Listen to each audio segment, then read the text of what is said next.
No, Bruce Morgan he was at the bank.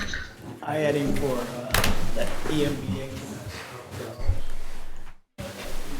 Do you want Me to hold that? No. you gonna type and write? Oh, is your pin not work? You can, but you're gonna be up there too. We can share. Carried it. They have it in my- So, I was trying to think. I don't have a phone holder in my desk.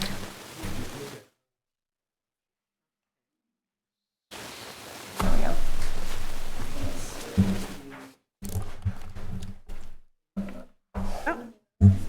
That work?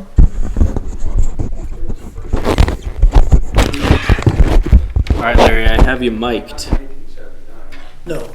Okay, Is that? you hear about me and the birds. That's okay.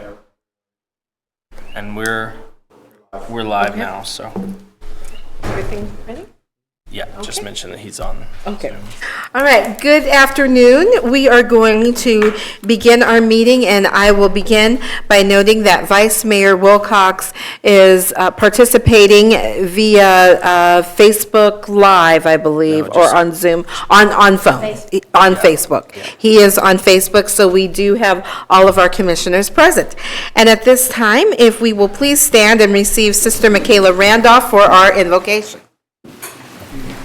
Sister, welcome. Thank you. And so we pray. O God, we come before you with gratitude.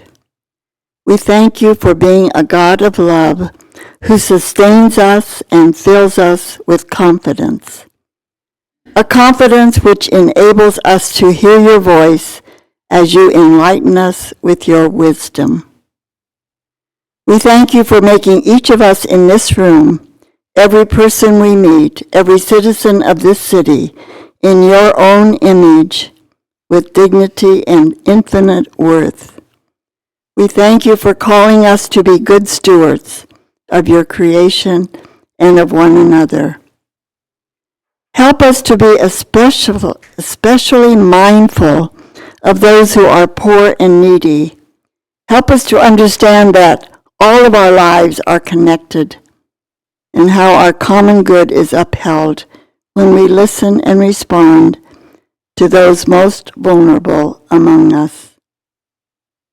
Help us to trust in your goodness and the goodness of all here present who have given of themselves to be of service. And we ask all of this with confidence in the name of Jesus. Amen. Amen. Please join me in the Pledge of Allegiance. I pledge allegiance to the flag of the United States of America and to the republic for which it stands, one nation, under God, indivisible, with liberty and justice for all. All right, thank you very much. I now call our meeting to order. Tina, if you will please call the roll. Mayor Young, Present. Vice Mayor Wilcox, Present. Commissioner Greenlee, Present. Commissioner Murphy, Present. Commissioner Slattery. Present. Thank you. Thank you very much. At this time, we will have our public forum. Persons who wish to address the City Commission regarding items that are not on the agenda may do so at this time when called upon by the mayor. Speakers are limited to 3 minutes. Again, speakers are limited to 3 minutes and should give their name and address when addressing the commission. Any presentation is for informational purposes only. Any and all written communication should be deposited with the city clerk. At this time, I will open our public forum at 4:33. Do we have anyone here? Okay, yes, sir, if you'll step forward and then give your name and address for our records. My name is Larry Durr. My address is 1660 Atchison Street here in Atchison. I am a new resident of Atchison as of 3 years, and I want to thank you, Commission, and everything for the city, that's what they're doing for this community since I moved here from Southwest Kansas. So I thank you for the opportunity to share a concern of lack of enforcement to cat owners that are a problematic and complete nuisance to our neighborhoods, especially to the one I live in. I retired of 26 years of state government social work. I moved to Atchison, like I said, 3 years ago and bought my home in hopes to have a comfort, peace, and safety for myself, for my vehicles, my home, and definitely for my pets. The family that lives across the street from my home has a cat that roams freely. The cat is not regulated or controlled and has been a complete nuisance to this neighborhood, especially to my property. It has sprayed my home constantly, destroyed a lot of things in my yard, my home, my vehicles, and has attacked me several times and has injured and attacked my cat when we're out resting in the backyard. The injuries to me and my pet have cost me my veterinarian bills. I have shared the damages with the cat's owner, and he has shown very uncaring, arrogant, and infantile attitudes towards me about his abusive and destructive cat. The owner has a pet door to their home, and the cat is allowed to wander about any time that it pleases, causing problems of destruction and a very nuisance to the neighborhood. I have reported a few times to the animal control and shared photos with them that they asked me to share. And at this point, they have done absolutely nothing to help with this problem. Only the police that I've shared with this and a couple of city administration personnel have shown the total concern and respect for my deep concern. I am a civil and a peaceful man and abides by regulations of being a pet owner myself, which I've been all my life. I ask the city administration to strongly enforce cat and cat owner regulations.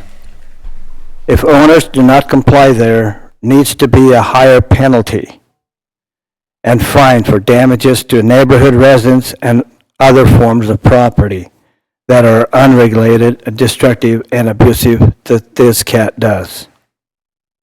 We shouldn't have to fear for our safety and our pet when we are in our own backyard.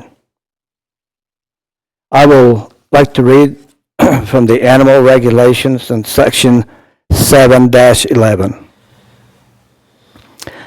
It's under the nuisance animal activities prohibited. That it shall be unlawful for an owner of any animal to keep or maintain such animal in the city so as to constitute a nuisance. That goes for attacks or injuries to persons or other domestic animals. Damages to public and private property, which I've been sharing with you in my report. Also causes any condition which threatens or endangers the health or well-being of persons or other animals, which I have shared that with you. Any violation of subsection herein shall be deemed a Class C misdemeanor and shall have as a minimum penalty, therefore, a fine of $25. I will follow up with the city on these concerns and share more issues and photos as I have scheduled appointments with the administration. Now I have many photos that I'd like to share as well in my private meeting that I have taken of my property and damages from this cat. Thank you very much for this opportunity. Okay, thank you, sir. Mr. I understand we have an appointment on Thursday morning, correct? Okay, thank you. Okay. All right, thank you, sir. Thank you. All right, any other individuals that care to address the City Commission at this time on items that are not on the agenda? Okay, all right. We will close the public hearing. 3, 2, 1, we are closed at Thank you, 4:39. All right, at this time, we will welcome our city administrator, Mark Westhoff, for our consent agenda.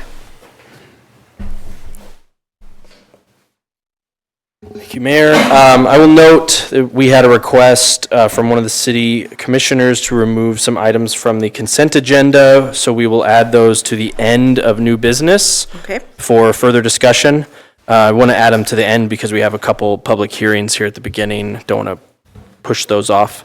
So those are items number 5, 6, 7, 8, and 9, those vehicle purchases. So we will pop those at the end of new business. Okay. So we only have the 4 items left on the consent agenda tonight. The first Okay. is to approve the minutes of the February 2nd, 2026 City Commission meeting. The second is to approve the cereal malt beverage license for B&Z Gas LLC, which is the Stop and Go. The third is to authorize the mayor to sign CDBG LFM Park Improvement Time Extension Request and Contract Amendment Request, setting that final completion date for March 31st. That was set to expire here at the end of February. And then the last is to authorize the overall payment price of $394,080 to Bison Construction for the completion of the splash pad and electrical improvements at Elephant Park. They had a request, this is $80 more than you previously approved. So we're bringing it back. They had a change order request for $80, but it was more than you approved, so we're bringing it back to you. Okay, so that meant that it was approved for $394,000 and we Yes. just added the $80 on. correct. Okay. All right, any questions for Mr. Westhoff? If not, I move we accept the consent of this. okay, it's been moved. Is there a second? Second it. All right, it's been moved and seconded that we accept the consent agenda as read, that is items 1 through 4.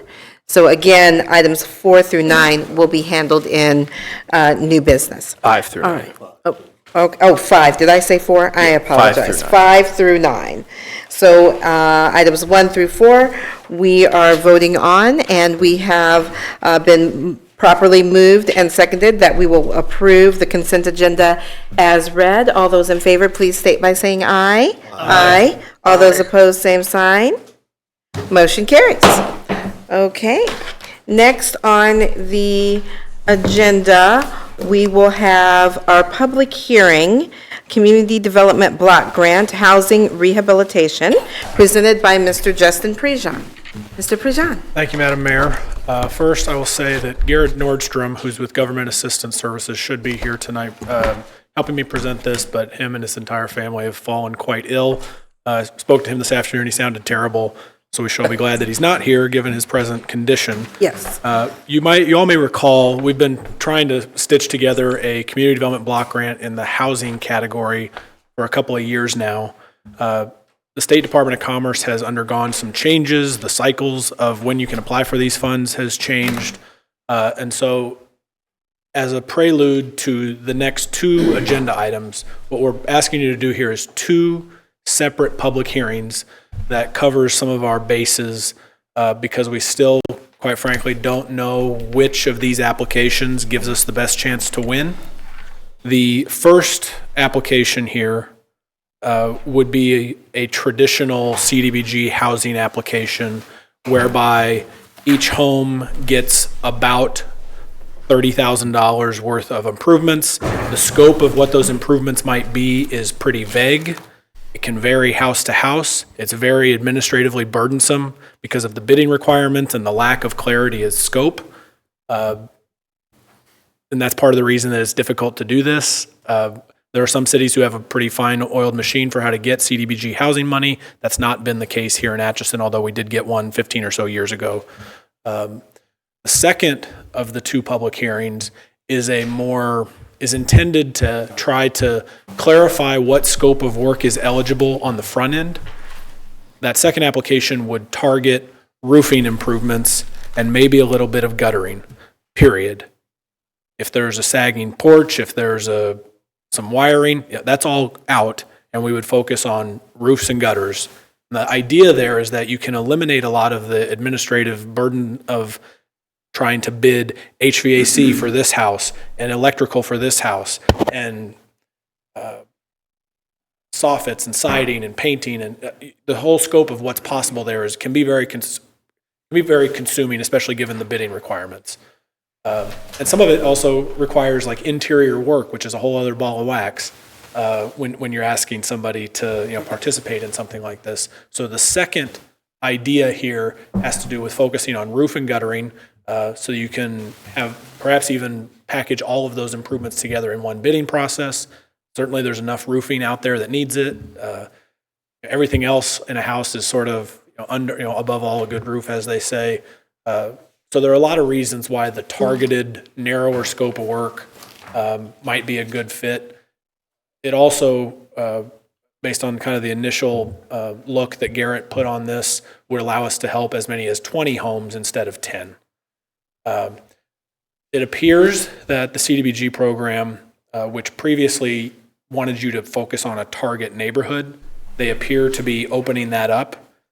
You may recall the last time we presented this, we were focusing on the oldest neighborhoods of Atchison, the old Atchison plat, if you will, if you're familiar with plat maps and how those look. And that's because the Department of Commerce evaluated things. They wanted you to be able to see progress and kind of isolate it into an area. Well, we made some effort to reach out, even through code enforcement, to try to get some traction there, and we didn't get enough traction to put together a good application the last time we talked about this. It appears that Commerce has heard the critiques from cities that were struggling in the same way we were, and they're now opening it up to where it would be more of a citywide effort. And so those 20 roofs that we could find wouldn't have to be isolated to one specific area. So right now, that's a little bit of the roofing focus is a little bit of an experimental idea. When it's time to push, we have to decide and hit submit. That's why there's 2 public hearings there, because it's 2 different applications. And Garrett, who GAS gets more CDBG awards, they consult and administer more CDBG awards than just about anybody in the state. This is his advice, is to do both of these, and it allows us to keep our options open because we're unsure which one. There's risks and rewards, trade-offs with each of them, but we're unsure which one would be the best as of today. But we had the ability to do 2 public hearings and keep both of them alive until that decision comes. So Garrett would do better than I at answering questions, but I'll give it my best if there are any. Okay, I just have one. So do we have sort of a time frame of when we would be deciding between the 2? Yeah, my belief is that the application window opens on March 1st. It's Okay. not March 1st, it's April 1st. So it's sometime in the next, between 2 and 6 weeks. Okay. I Any other believe the narrower scope roofing project would come with a higher city match. Yep, there you That's go. something that's That is relevant. written in the financial considerations, that depending on which of these, one of them, I think the first one we could deliver for a $5,000 city match. The second one is a higher number, it'd be closer to 25,000 in matching funds. Would that be a 5,000 per project or 5? Total, yeah. Or 25,000. I'm sorry, I skipped over it. We're seeking the max CDBG housing grant, which is $300,000. Okay, Either whether it's 5 or 25, it's a pretty good, right.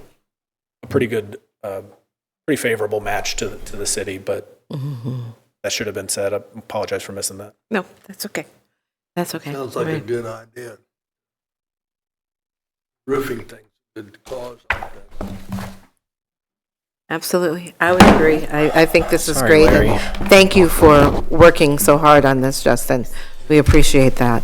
Any other questions or concerns? All right. Does Vice Mayor have any questions? No, when roofs start to go, the whole structure's going, so good place to start. Okay. All right. So just We're for good. clarity's sake, you'll need to. We do need to actually open Open the public a hearing. public Yes. hearing. Close it, and then Yes. open the second one. That's right. And then close So it. the first one would be the first public hearing that we had on there is for the program that's $300,000 CDBG, $5,000 city match, but it's open to all improvement projects within homes. Project range would be 25 to 30,000 per home, and it's kind of the traditional route where we were having a little bit of trouble getting people who were interested in that. So that would be the first public hearing. Okay, all We right. need a motion for that? No, I'm going to open the public hearing. We'll do both, and then I'll open the second close the first one, then open the second public hearing, close it, and then we'll move to roll call votes for each. Well, there won't be a vote here. This is just holding the public hearing. No, I mean after our hearings. I was going through the agenda. After our hearings. Oh, then okay, we'll that's a have- different, those are different action items. Oh, Yeah. okay, okay. There, Very good. tonight is just the public hearings. Oh, okay. To see if there's anything, we're checking the box for CDBG to make sure that whichever path forward we need to go with in March, whichever makes the most sense, which we'll obviously consult with the city commission, we'll have done the public hearing the correct way, so. All right, very good. Okay, so we will open the first public hearing on the Community Development Block Grant Housing Rehabilitation at 449. Public hearing is now open. All right, do we have any comments, questions, concerns from anyone? I'd say I think it's good we pursue that. All right, anyone else? Okay, if not, we will close the hearing at 4:50. All right, and then next, we will open public hearing for Community Development Block Grant, again, Housing Rehabilitation Roof Improvements. We will open the public hearing at 4:50. Any other comments? So a reminder, this one would be narrower scope, potentially more homes impacted, but also a larger city match for the program. And we said that larger city match was about 25,000? Correct. Okay. Why would we have a larger city match on this particular, is that just to make it? I believe it's because of the number of projects involved. I'm not 100% sure. This was the way that GAS presented it. They know the CDBG program really well.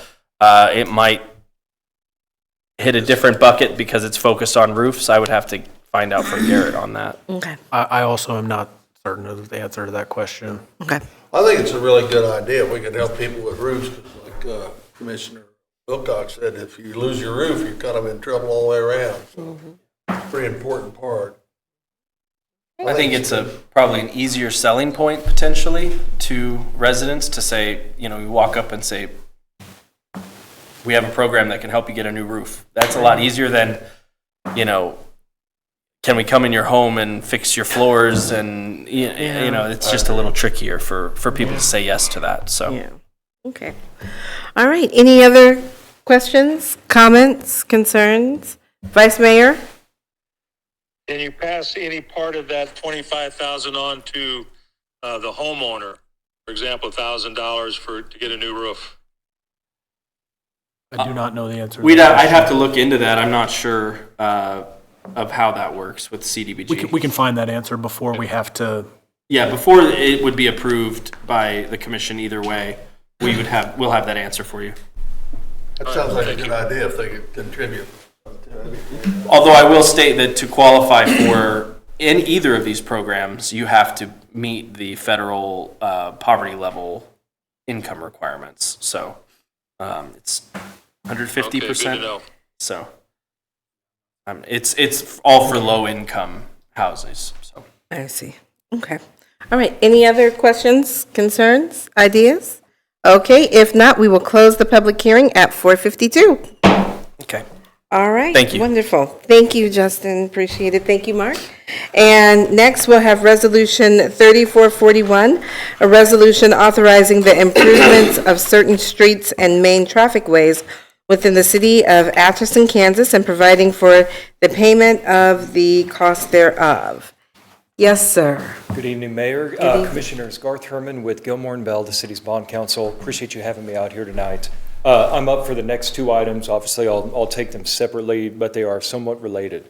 The first item before you, as you mentioned, is this resolution number 3441. This is the initial step under state law in order to authorize certain types of projects to be able to be financed in whole or in part by the issuances of general obligation bonds of the city. In order to do that, state law requires different procedures in order to authorize certain types of projects. What we did with this resolution was actually combined kind of two different buckets of street improvements into a single resolution to make it a little more straightforward for everybody. So The first part of this resolution, as it goes through, it talks about the main traffic way statutes. And the city, in these projects that we have listed, basically there are, I believe, 11 of the streets that are eligible to be authorized for bond financing under the main traffic way statute. So in section 1, we list 8th Street, L Street, 3rd Street, 4th Street, 9th Street, Santa Fe Terrace, 5th Street, Green Street, 6th, 5th, and Woodlawn. And then the portions of those projects that are actually going to be improved under this project authorization, those improvements then would be authorized under the main traffic way statute, as I mentioned, eligible to be bond financed. The remaining 3 streets that you can see in section 1 there, Sutera, Crowell, and Unity, those are not eligible because of the nature of those streets themselves. And so instead of trying to authorize those under the main traffic way statute, we are relying on what is the public improvement statute for cities of the first class, as it has been amended by the city of Atchison under your existing charter number 47. Under that existing charter ordinance, it authorizes the city to move forward with a variety of different public improvements and to bond finance those in an amount not to exceed $1 million every calendar year. So those 3 streets that we have listed in there, we're actually authorizing those, as I mentioned, under your charter ordinance 47 for bond finance. And the amount for those 3 streets is not going to exceed $1 million. So you have the authority to do that. Little twist on these, I also understand that you are currently going through the process to further amend that charter ordinance number 47. So I've built in a little bit of flexibility on this. So assuming the new charter ordinance goes into effect, I believe that bumps up your bonding limit. I believe it's $1,500,000. Correct. So assuming that new charter goes into effect, we would still be within the limits of that. If it goes into effect, it would go into effect before we issue the bonds. So we would rely on that authority instead of charter ordinance 47. If the new charter ordinance does not go into effect, we're still well covered by charter 47. So there's a couple of moving pieces on this resolution, but at the end of the day, what this resolution does is it authorizes the city to issue bonds to finance all 14 of those projects in an amount estimated to be $1,800,000. So with that being said, I'll pause for any questions. Any questions? You can see the list of those projects on page 77 in your packet. We talked about that at the last meeting as well. What do you project the interest rate to be? What's your guess? Luckily, I do not project those, since I'll give my spiel now. So I'm the attorney, so I am legally barred from providing financial advice. Okay. I rely on the city's financial advisor, David Arterberry, with Stifel Nicholas, to provide that. Luckily, I do have what David Arterberry would project the interest rates to be at this Wonderful. time. Okay. So based on his estimated debt service schedule, he is looking at an overall true interest cost of 3.07%. Now, obviously, those interest rates, that's the overall 10 years that you're going to repay that. That's the average kind of interest rate that he's projecting for that. Obviously, we won't know what those actual interest rates are until April 6th when the bonds are sold. But at least based on his initial debt service schedule, that's where he is estimating them to be at, a little north of 3% right now for a city of Atchison's size and creditworthiness. And that is better than in 2023. I believe the average rate on the 2023 street bonds was 3.58, 3.59. So. Okay, yeah, that's much, much better. Okay, all right. Any other questions, concerns? Okay, if not, Vice Mayor, do you have any questions or concerns? No. Okay. No, thank you. Okay, all right, very good. Then I will entertain a motion to move to a roll call vote. This will be a roll call vote on Resolution 3441, a resolution authorizing the improvement of certain streets and main traffic ways within the city of Atchison, Kansas, and providing for the payment of the cost thereof. Is there someone who will move? I'll make such a motion. All right, is there a second? I'll second it. All right. Any questions? Okay, if not, Tina, could you please call the roll? Commissioner Greenlee, Yes. Commissioner Murphy, Yes. Commissioner Slattery, Yes. Mayor Young, Yes. Vice Mayor Wilcox. Yes. Thank you. All right, thank you very much. All right, next resolution. Still me. Okay. Once again, Garth Herman with Gilmore & Bell, the city's bond counsel. This next resolution, 3442, is a resolution that formally authorizes the city to move forward with the sale of those bonds that were just authorized by your prior resolution. So what this resolution does is it starts out by reciting the projects that are going to be included in this bond issue. And it authorizes Dave Arterberry with Stiefel, as well as, me and my law firm, to basically take the necessary steps in the lead up to the actual sale of these bonds, which will include putting together the notice of bond sale, associated sale documents, and what's called a preliminary official statement. That is kind of the book that Dave is going to use to provide to the potential bond investors. And it talks about the bonds, the project, the repayment of those bonds. And it's got a lot of information about the city of Atchison. So your tax base, your economic base, what does your debt profile look like? Things that the municipal bond market are going to find important when they're trying to figure out how to bid on your bonds. I have attached to this resolution a form of the notice of bond sale. And so it still has a couple blanks in it because we want to wait until we are closer to the bond sale itself in order to finalize some of those, in order to make sure that it has the bonds, in looking the most marketable that they can be. And so Dave would like to wait until we get a little bit closer to finalize a couple details on that. However, from the big picture, what this notice of bond sale provides for is the sale of general obligation bonds of the city in the amount of $1,800,000. That sale will occur on April the 6th of 2026 at 10 o'clock in the morning. And so at that time, that's when any investment banks that want to buy the city's bonds will actually submit a bid. And part of their bid is going to be writing down the interest rates that they would be willing to receive from the city in exchange for being able to buy those bonds. So at 10 o'clock, all of those bids will have come in. Dave will take a look at those bids, evaluate them, and determine in conjunction with city administration what the best bid is. The best bid is the lowest interest cost to the city. So it is a very active process where basically you have a bunch of banks bidding against each other to get the lowest interest rate that the city would have to pay.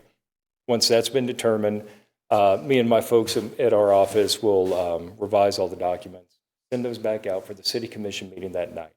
So at that meeting, then you'll have the bond resolution and the bond ordinance formally awarding the sale of the bonds to the bidder, and those will also contain kind of all the final interest rate repayment terms. Once the city commission has approved those documents, the closing of the bond sale is actually set for April 29th. So on that date, doesn't require any city commission meeting, nothing like that. But basically on that day, that is the day that the purchaser will actually deposit the purchase price in the city's bank account. In exchange, the city will release possession of the bonds to the purchaser. So that is the closing that will occur once that money goes into your bank account, and we've confirmed that the bonds are with the purchaser, the bond issue closes. That money then is available to be used by the city to either reimburse if you have any costs that you've already paid for these projects. You can use that money to reimburse you, or you can use it to pay for future project costs. So, as I mentioned, April 29th, that's when you get the money. Will not require any sort of meeting or anything like that. It all happens electronically and by phone. So I'll handle that on the city's behalf, and then we'll make sure to let everybody know when that has occurred. So going back to the beginning of this, so this resolution is kind of what authorizes these actions to take place. So with that being said, once again, I'll pause for any questions that you may have. Any questions or concerns? Right, Vice Mayor? Nope. Okay, if not, I will, and again, this is a roll call vote as well. I will entertain a motion to vote on resolution number 3442, a resolution authorizing the offering for sale of general obligation bonds, Series 2026-A of the City of Atchison, Kansas. Is there such a motion? If not, I move. Is there a second? I'll second. All right, it's been properly moved and seconded. Tina, could you please call the roll? Commissioner Murphy, Yes. Commissioner Slattery, Yes. Mayor Young, Yes. Vice Mayor Wilcox. Yes. Yes. Thank you. All right, thank you very much. Thank you all very much. Thank you, Garth. Yes. Tina, do you have signature pages for these resolutions? have them Because at if the not, I end. can leave some with you. You've got them? Perfect. Thank you all very much. Thank you very much. Thank you. Thank you. Okay, at this point, we will move now to code enforcement, and we have several resolutions regarding code enforcement that our code enforcement officer, Mr. Curtis Wheeler, will be handling for us. Mr. Wheeler? All right, how's everybody doing? Well, thank you. I've got 6 homes tonight that I'm going to ask that we review and set for demolition hearings. I believe it's in April 7th or something. The first one, though, let's start with 403 South 5th Street. That is resolution number 3435. It's over the viaduct here. It's kind of a leaning house. I'm sure everybody's seen it. Taxes are kind of sporadically delinquent. You'll notice like there's 1 year and then a couple half years. Water service has been off for a year. It's not on the historic registry. You'll notice in the notes, I've spoke with the owner. I've spoke with the owner's mom. We've done a lot of different things. I spoke to Habitat. We've tried working with the owner to get something done with the house. We're afraid it's getting a little bit worse. I'd just like to see it either repaired. Demolition's not necessarily the goal in this situation, but it meets the criteria just because of the lien, and I think there's just some concern as it continues to go that it could cause damage to a neighboring property. There's some areas of foundation that are starting to kind of kick out. Again, it can all be repaired in the right hands, as we've seen. Even but as with it the sits, lien? it's vacant. Even with the significant lien on that, the upper structure? Sure, it's Okay. going to be quite a repair, but Okay. like I said, I mean it could be done. The owner, I just don't know that she knows what to do with it, and she'll have time to speak her case if we decide to set it for a hearing. But What's going on that we don't have a tax sale on this thing? I don't understand. They haven't paid taxes since 2021? Well, I think it's because, it's a county decision, and I don't know if it's because, as you notice, where it's like 2021's delinquent, and then you've got 2024, and then half of 2025, and it's just kind of a mix and match. I'm not sure how they determine properties to go on the sale. Okay. Well, it looks to me like this would be a good way to straighten some of these things up. If For sure. there's nobody doing anything about it, it looks to me like we should talk to the county about getting these things on a tax sale, get them up and running or something. I mean, I think if you can do that, we'd all be on board with it. Somebody being short of money on all this and everything, Yeah. but at some point, Have we seen the inside of the structure at all? Yes. One of the issues, so years ago, we got inside of it because there was a big push because there was concern about how it was leaning. The owner let us in, so we went into the basement because we were going to hire a structural engineer to do an assessment. Well, they couldn't do it because it has to be kind of gutted out and exposed so they can see what's going on. And, we couldn't give the lady living there, she wasn't going to let us come in, just tear her house open to have a structural engineer, because then who's going to put it back? So we just weren't able to get that report. where was this leaning at? I went by and looked at it. I didn't. It's leaning to the I don't know. south It's leaning to the south, the yes. considerably.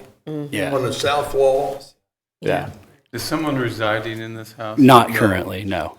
No, it's been empty for a year. None of these are occupied. Yeah, yeah, all the homes are currently And vacant you said water has been shut off for a year? Yes.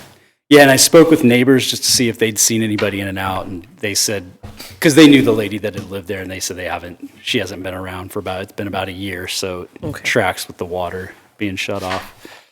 I'm just afraid if somebody doesn't do something with it, that we could lose this house over.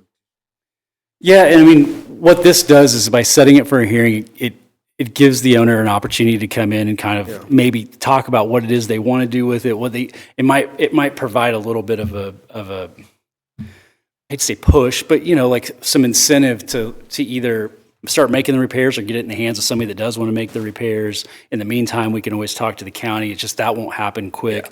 But we're also trying to honor, the neighbors and the community to ensure that these places don't go into more ruin and cause problems for people, living around it. So Yeah, with most of these, you'll see that Curtis has been in contact or has attempted a lot. And so this is kind of it's kind of the next step, right? To say, okay, it's in bad enough shape that you really need to do something with it, or somebody else needs to do something with it. And then it's an opportunity to set a hearing so that they can actually come in and talk about what they're going to do. yeah, Do we need a motion on each one of these houses? correct. Yes. Yes. Yeah, we do each one as a separate resolution. So the first resolution is 3435. All right, so, oh, wait, Curtis, do they have to bring all the taxes up to current status in order to salvage that home before they can do anything with it? No, we don't require that. Okay? Now, they may want to, because if they don't, it could ultimately go for a tax sale or something like that, and then they've just put money into a house that they See, could that's- lose, That's what I'm but, concerned about. yeah. If somebody says, well, they come in and plead their case, I'm Yeah. gonna fix it up. They go in and start to do some work on it, then the county or whoever comes in and says, hey, you owe taxes on that, so we're gonna pay it. in my mind, it's something that if an owner came in and man, they wanted to fix it up, they had this plan, I think as the city, we would probably almost ask it as good faith effort that, yeah, you would want to go pay the taxes. Like, just show that you're serious about this, you would pay the taxes on it, because otherwise, that doesn't seem like a good. Otherwise, you could end up in the same, Yeah, otherwise you would lose it, and why scenario would you that- do that? And so all of a sudden, it makes everything that they're saying not really Wouldn't, valuable. I know I'm crossing the yellow line here, but wouldn't this be one of these project houses that we have just earlier passed for CDBG grants because the people who own this house obviously are not rich. Correct. Yeah, correct. all of these houses, they would almost certain, well, some of them might not qualify because they're owned by corporations, but almost all of them would likely qualify for that program. The problem with that is that they all require far more work than $25,000 to get them up to a habitable status, which is something that in that CDBG program specifically, they want to see that it's making a vast improvement on the property. And again, another reason to maybe look at the roofs, but honestly, if one of these came to us and said, well, I want to put the new roof on this house, we'd have a hard time saying yes to that because the rest of the house is about to fall down. Yeah, it wouldn't make.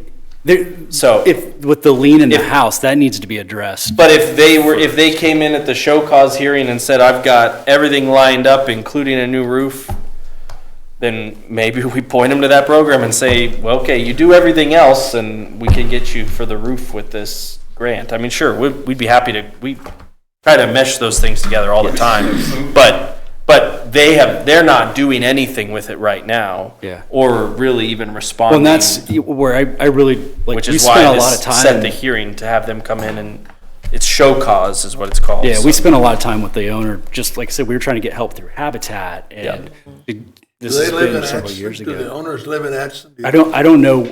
Her mom does, and I've talked to her. The actual owner herself, I haven't been able. I talked to her years back, but recently I've just not been able to get a hold of her. Well, I would move that we set this so-called hearing on this particular house. So we Okay. can, yeah, you can just move to adopt 34, 35. 35. Yep. Is that your motion? Okay. Yes. We have one motion to adopt Resolution 3435. Is there a second?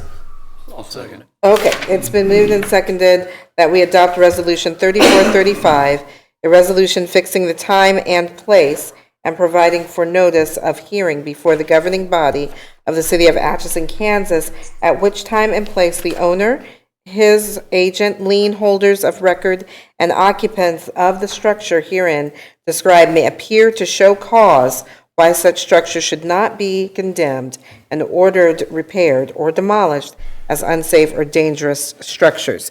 Do we have a question on the motion? Okay, if not, I have. you do have a question, Commissioner Murphy? Well, Okay. I'm looking at this house. The siding on this house is. Might be probably asbestos. Yep. Would have to be part of the That'd be, I mean, because process. Yep. you won't be able to get any kind of grant money towards this house. Correct. Or anything else with asbestos. Yeah, and There's methods. it's a concrete asbestos as long as you don't grind it into dust. Like you can remove it by hand. There's methods to Yeah, there's remediate it, methods but of yes, that dealing would have with to it. be part Yeah, of the it's process. I'm just Yep. seeing complications thrown into the mix. possibly. I went and looked at it and I didn't see it. Okay, so we have a motion All and right, second. we do. Okay, all those are there any other questions? If not, all those in favor, please state by saying aye. Aye. Vice Mayor, is he with us? Did you vote? Yeah, he did. Aye, okay. All those opposed, same sign? All right, motion carries. Yes, sir. I have photos and information on each of those houses, so you don't need to Thank Okay. you. move your computer. Oh, okay, so he's okay? All right, very good. Okay, next one, Resolution 3436. Right, this is for 601 Parallel, which is going to be on the northwest corner of 6th and Parallel. It suffered a fire probably a year ago. Another one, I've been talking with the owner quite a bit. He had an investment group that was supposed to be working on rehabbing it because it was, I think it's in an R3 zone, so that really interested him in bringing it back and putting it into that multifamily. I mean, I think he's been in contact with fire department. He's been in contact with Justin. We've been trying to work with him to get this thing done, but it always just falls flat. And in the meantime, here we are again where, taxes are unpaid for, delinquent for 2.5 years. Last part of 2025, just unpaid. Water service has been off since 2023.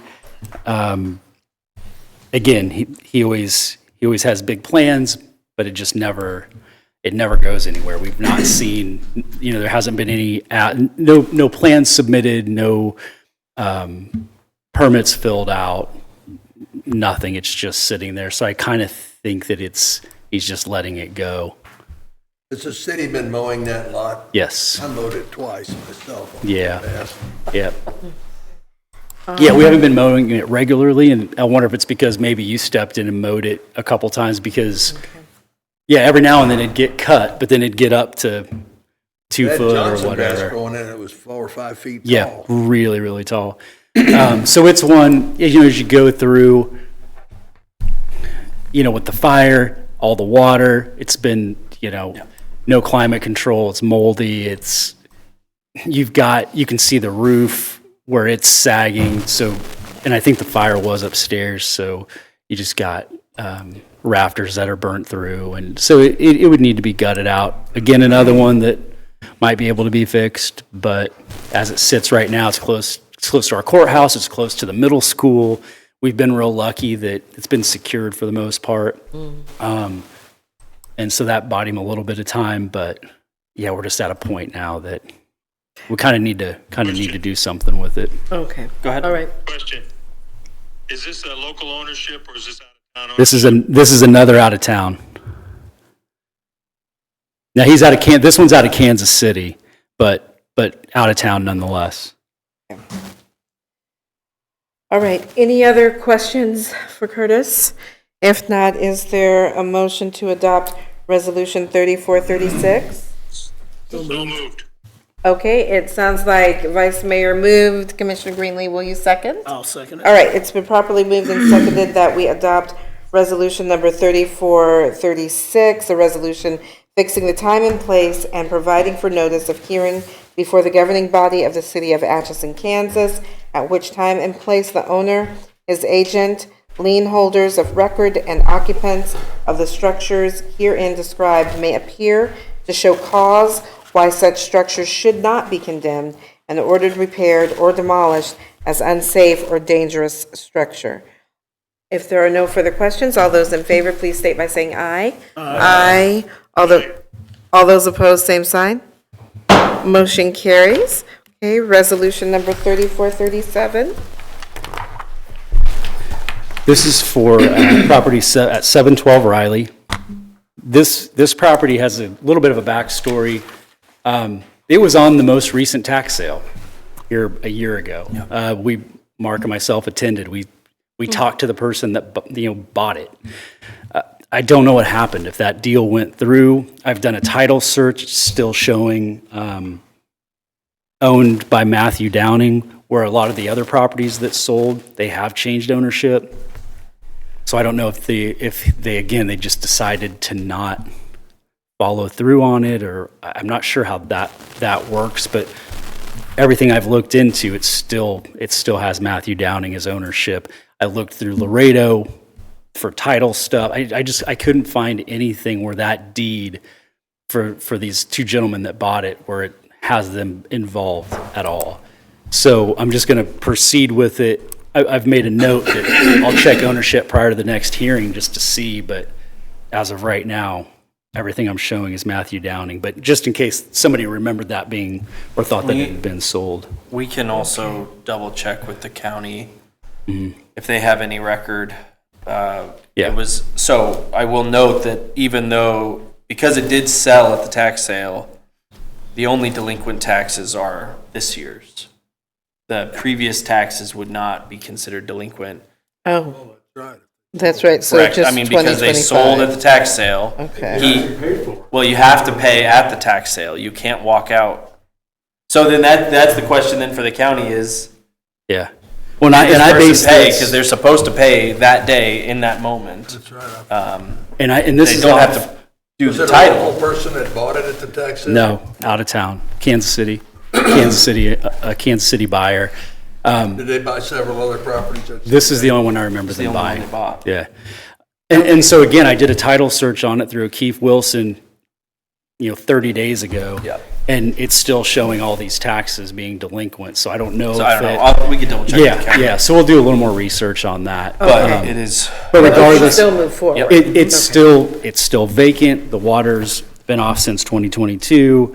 That house has got some severe issues. It really does. It really does. Trees didn't do it any favor on the And then on the east east side. it's dirt up against it. Yeah. Yeah, it's really rotted I'm and not a house saver, but I'll tell you what, that's. yeah. That's didn't go inside of it. It's secured and so which is great. But as Commissioner Slattery mentioned, this is the east side where you've just got the roots pushing up against it, and then a little further back, the dirt's right up to it, and there's a lot of wood rot and just. Can we go back to this parallel house a minute? Are we holding some insurance back on that house? I got to ask that.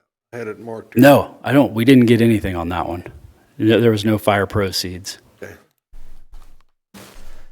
Okay, all right. Any other further questions on the home at 712 Riley Street? Okay, if not, I will entertain a motion to adopt Resolution 3437. So moved. Okay, I'll second it. It's been moved and seconded that we adopt Resolution 3437. Are there any questions? If not, all those in favor, please state by saying aye. Aye. All those opposed, same sign. Motion carries. All right, Resolution 3438. This house at 716 Laramie, two-story house. It sold at a tax sale. I mean, the water's been off since 2014. Taxes haven't been paid since 2021. I'm thinking it was around either 2019 or 2020, or it was right around there that they purchased it. The owners bought this one. They bought 804 South 4th Street, and then I think they bought another one in town. And they just bought them, and of course at that time it was still a pretty good house. The roof was in decent shape, and We've been trying to get a hold of them and just haven't had any luck Just missing. locating them. I guess there's just been some issues shortly after they purchased these financially and personally. So, but it's in worse shape than what I expected. The taxes are delinquent enough to where it's, pretty well considered an abandoned property. So I walked around it. Also wanted to make sure it was secured. The back door was open. Well, I started seeing where the roof was collapsing on this garage, kind of back porch area, then kind of peeked in the back door, and you can just see the water damage where things are collapsing in. And, it's another one you could potentially tear some of this back stuff off and maybe salvage the main structure, but it's going to be another one that quite a bit of work. We sent a demolition cost share letter to the property owner in 2021. So this has been Yes. this has been there for a while, and it has not been. Nothing's happened. Yeah. And the water has been shut off since 2014. 14, 2014. Yeah, I was always hoping it would go back. I was hoping to go back to tax sale. Yeah. Because it was a property that I thought, man, if somebody could get a hold of this, we'd prefer to see the home fixed Right. up rather than tore down. And it's just hit that point to where, we just need to. Was that an out-of-town owner again, too? Yes. Last I knew, they lived in Tonganoxie, but I don't know that that's the case now. Excuse me, what was that? They were in Tonganoxie, but I can't find them, like where their current address is. Okay. All right. With that, any other questions or concerns? If not, is there a motion to adopt Resolution 3438? I make such a motion. All right. Is there a second? I'll second it. Okay, it's been moved and seconded that we adopt Resolution 3438, resolution fixing the time and place and providing for notice of hearing before the governing body of the city of Atchison, Kansas, at which time and place the owner, his agent, lien holders of record, and occupants of the structures herein described may appear to show cause why such structures should not be condemned and ordered repaired or demolished as unsafe or dangerous structures. If there are no further questions. I have one more. Yes. Do they own any other property in town then yet? Yes. They do? 804 South 4th Street. Is that one? It's another one that's it's boarded up currently. No tax has been paid on it. It was another one they bought at a tax sale with this one. That's that White House there on the, No, it's where Kelly's used to live. Sean Kelly, I believe, used to live there. On the west side of the street. Yeah. Oh, no, on the east side. It's kind of a blue two-story with an addition on the side of it. so are they they paying have taxes on it? No. Okay. All right, any other questions? Okay, if not, all those in favor, please state by saying aye. Aye. All those opposed, same side. All right, motion carries. All right, Resolution 3439, 945 Parallel Street. Yeah, 945 Parallels, owned by Ramiro Rodriguez. He lives in Colorado Springs, I think. I've talked to him over the years. He's owned several properties in town, and there's been a couple that he's fixed. He had one at 13th and Commercial that he took care of and did a pretty good job, and then he got a hold of this one, and I thought he'd follow through on it. Some things changed in his life, and again, every time I would talk to him, he had plans. I mean, one of the last times I talked to him, he was working with the Bank of Atchison to get a loan to be able to do this remodel. And it's like, okay, fantastic. And so we gave him some time. And, of course, here we are now into 2026, and nothing's been done on it. And it's just, when I checked on the water service, we don't even have record of there ever being water service there, which I don't quite understand because it's got electrical and stuff. So but I guess it just goes to show it's been so long that, it's just going into ruin. And so just a lot of rot. Somebody at some point did a little bit. I think he's the one that did an electrical upgrade on the back because he had a little shed at one time out back that I don't know if he was mining Bitcoin or, he was doing something. And so he had this set up for that. But the house is, it's the front porch is bad. The foundation is showing a lot of wear. The windows, the siding, there's just a lot to this place, and that's I'm assuming the inside would need to be gutted out and updated. If it hasn't had water, you're looking at plumbing and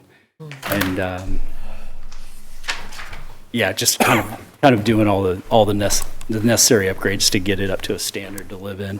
Okay. All right. Any other questions, concerns for Resolution 3439? If not, is there a motion to adopt Resolution 3439? So moved.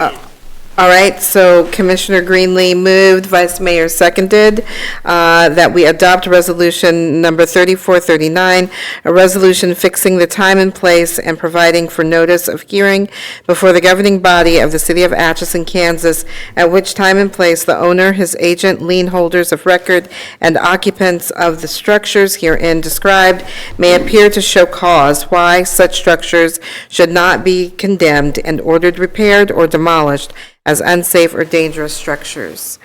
There are no questions. All those in favor, please state by saying aye. Aye. All those opposed, same sign. Motion carries. And the last one, Resolution 3440.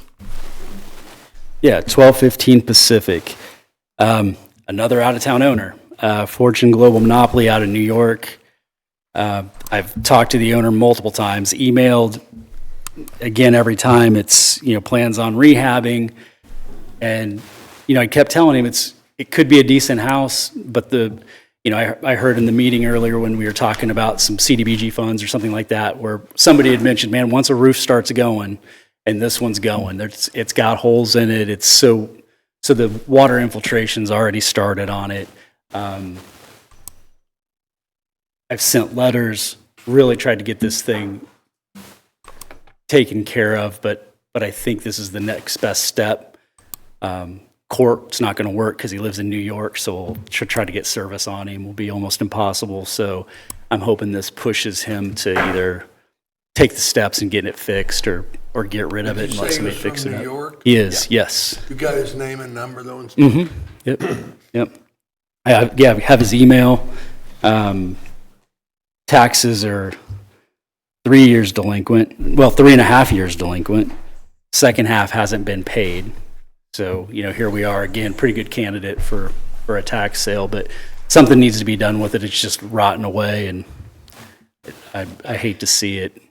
I hate to see more housing Have we stuff. been mowing that too? Yes, yeah. And this one for quite a few years. Yeah. With a name like Fortune Global Monopoly, you think it was a billionaire. Correct. Yeah. Yes. You would. Yeah. You would. All right. Any other questions or concerns? Okay, if not, I move that we adopt Resolution 3440. Is there a second? Second. All right, it's been moved and seconded that we adopt Resolution 3440, a resolution fixing the time and place, providing for notice of hearing before the governing body of the City of Atchison, Kansas, at which time and place the owner, his agent, lien holders of record, and occupants of the structures herein described may appear to show cause for such structures should not be condemned and ordered repaired or demolished as unsafe or dangerous structures. All those in favor, if there are no other questions, all those in favor of this motion, please state by saying aye. Aye. All those opposed, same sign. Motion carries. When are these hearings set for this? I believe it's April 7th. April 7th? Yes. 6th, April 6th. April 6th. Okay. Yeah, so it'll be the same day as that, The bond. the bond, the next step in the bond sale process. So that'll be another nice long meeting. Yeah. Okay. All right, thank you, All right, Mr. thank you very Wheeler. much. We appreciate you. Thank you. Thank you. All right, next we will have Clinton McNamee, our Public Works and Utilities Director, Water Treatment Plant Ozone Gas Meters, and he'll be there for 2, and also the design services. All right. The ozone gas meters. This is part of our disinfection system at the water treatment plant is the ozone system. There are numerous components, one of those components being these gas meters that regulate the amount of ozone being injected at different points throughout the process. There are 4 of these gas meters. 3 of them are currently not functioning, which basically eliminates our ability to control, to run the system properly. And they are made by a German-based company. So the back and forth is a little inefficient. We've been working on this for several months, trying to determine if there is another brand of these gas meters that can be used and talk to the rest of the electronics. These are all digital and they're electronic, and they're part of the integrated system.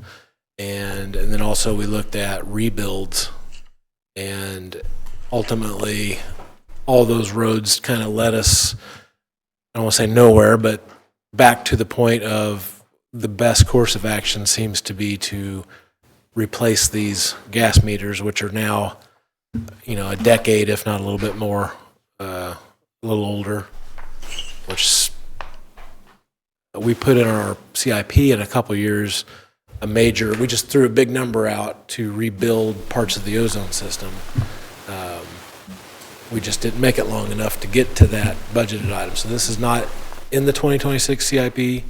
However, we have other items that we believe that we can dial back or defer to provide a cushion for this expense. And so basically it is, let me look at the number here, $55,722 from Pro Circuit. I think I probably put a little change order request of $3,000 additional for budget authority for, costs that might have come up when they do the installations. How long has it been since these meters have worked? We got 3 of them that aren't working. Has it been? It's been a bit of it's not like they all just stopped working one day, but I think it's been a bit of one starts acting inconsistent, and then the next one and the next one. So I would say this is something that's been somewhat of a struggle over the last 6 to 12 months, I would say. Okay, if these are meters, and this is all these meters do is measure the ozone. Mm-hmm. And how do we resolve that? Is that part of the same system? Like if you're To put the right amount in, yes. We don't, I don't even know if we could. I don't think we could inject ozone without knowing how much. Right. Like, I don't think the system will allow us to do that. Correct. So basically, we're not running ozone to its full capacity. The system won't let you inject ozone unless you know exactly how much you're putting in, which is what these tell you. These tell you how much you're putting in. Oh, too much ozone is dangerous. So you can't put in ozone blindly. And just as a review, the ozone, when it's functioning properly, it helps us with color and taste and odor. It is most of the year it can be shut off if we wanted to, and you wouldn't notice the difference probably unless you're really attuned to the taste of the water. There are certain times a year where it is more helpful. What time of year is it? I believe it would be the hotter months. What? Summer. I believe it is beneficial. Okay. So this would. If you didn't have it when you needed it, it would be noticeable. And this, I'm sure, is keeping us in line with regulations with. Well, Yeah. the reality is actually you could offer water that doesn't smell or taste good. That one wants that. That's not necessarily one of the there are some guidelines, but And I wasn't. yeah. I mean, I was with the city, but I wasn't involved with this part of it back then. But I don't remember what it was that they were trying to target. I've been told this, but I don't remember what the taste and color thing is. A beneficial side effect. Right. But the ozone system, I think they were targeting something specific to disinfect out of the water. Right, so. And okay, I that makes think sense. that it was not necessarily the most effective at that. So it didn't really accomplish maybe what they were originally intending. Oh. But it's been in use to just improve the product, I guess, is what I'm Okay. trying to say. And it is beneficial to accomplish that thing for part of the year. So I know it's very confusing, and there's a lot of, I could get probably an expert in here that we wouldn't know what they were talking about. There's a lot of acronyms, a lot of Okay. chemistry involved. But we use ozone as a disinfectant. It does disinfect, but it is not our primary disinfectant, and we cannot rely on it as our primary disinfectant because the system is not, I believe the term they use is the ozone system is not long enough. It doesn't have enough contact with the water to count as our primary disinfectant. So we still have to do our other disinfectant systems, but it does have disinfecting properties, ozone does. And I will add that another. Which is how it takes out bad taste and Yeah, I understand. Smell. I understand. I just kind of interesting that we've only had this ozone system for approximately 10 years. And I grew up here and I haven't really detected change in the taste of the water. Here lately I have, but I just, it's like we're stacking things on top of each other. And I'm just wondering if this is the most efficient way to disinfect our water, is have this, and maybe it's a backup system, as you said. Supplemental. It's supplemental, yeah. Supplemental. Yeah. I mean, our main disinfectant's a combination of chlorine and ammonia. Sometimes we do a lot of things, because our water system was adequate for the 10 years we put this in. We got a lot more things going into the water, too. We do. now. yeah. A lot more stuff floating down that river that we didn't have 10 years ago, Bill. There's also, I mean, we could talk about it a lot, but the quantity of water in the Missouri River is also lower than it was in the past, which does affect the quality. When you have more water flowing down the river, you have dissolution of those nasty components. The Corps limits the flow down the river now, and so we have lower quantities, which has changed the quality of the water. But that's not really. Yeah, I mean, So what is St. Joe and Leavenworth and one of these other guys, what are they doing the same thing? I don't know if they all have ozone, but No, some of them Call them do. up and ask them. Good. Well, we can't just tonight decide not to spend $55,000 on probably if you were to put that in there, it'd probably be a $10 million upgrade. yeah. So That's a bigger discussion to have about the ozone system, and we've got this thing. but we have it now, And we have to and keep we need it to keep it running. going. Well, I just thought maybe if they had it, maybe they'd had some experience solving this little problem too. Oh, They- I see. See what No, I mean? it's- I mean, maybe they. Solving what problem? The Problem of meters that whatever run it is out, you needed. but The what? the meters. Well, I think it's all electronic stuff. So, I mean, it's been in operation for 10 years, and someone back then had a recommendation at the 10-year mark to put in a large budget, or somewhere around the 10-year mark, 10 to 15, this was something I think when That's not what he's talking about. He's talking about the water meters, this thing that's on the Yeah, this meeting particular today. deal right here. Or Right. the ozone meters, those. That's what I'm saying, but to refurbish the entire ozone system. No, we That's don't want not to what talk we're about talking that. about. We want to talk about maybe some other city on the river has got the same system. Maybe they've had a solution for it. You said you had problems getting. a I solution. trust our staff that I has can't done. envision a way to control how much ozone. I will say I trust our staff out there that have done several months, 6 months of research and investigation to figure out the solution to this problem, that they've exhausted as many options as possible. So I don't know if they have specifically called other cities with ozone monitors as part of that, or ozone as part of that, but I do. Sorry. I do trust that they have done that due diligence and have That's why I brought this just to you. happened to ask if they happen to ask the two towns on both sides of it. That would be a good place to start, it looks to me like. Yeah. In the scheme of things, The only other town that I'm sure it's not the only other town that has ozone, but the only other one that I can think of, I believe Wichita might have a plant that has an ozone system in it.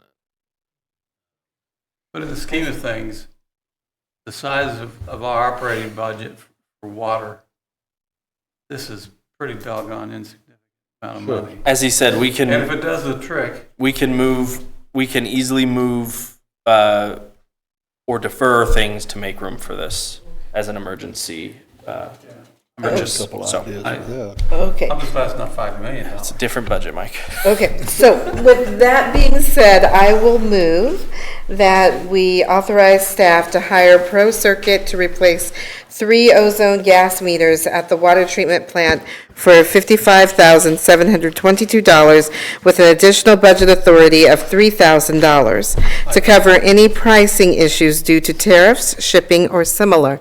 Is there a second? Second. Wonderful. All right, are there any further questions, concerns?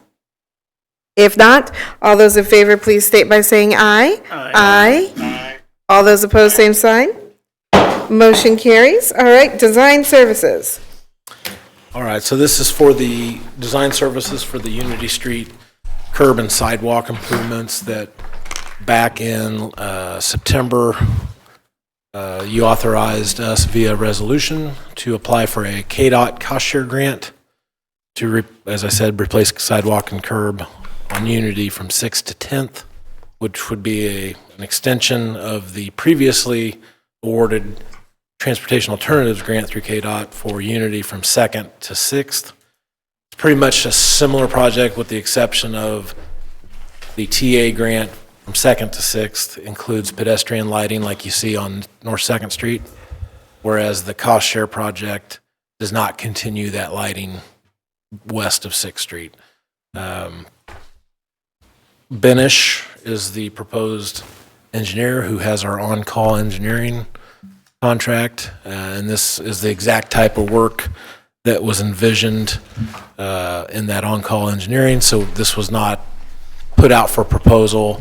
Benish is also the one working alongside our engineering tech that we still have on staff to do the designs for North 5th Safe Routes project and the other Unity Street project.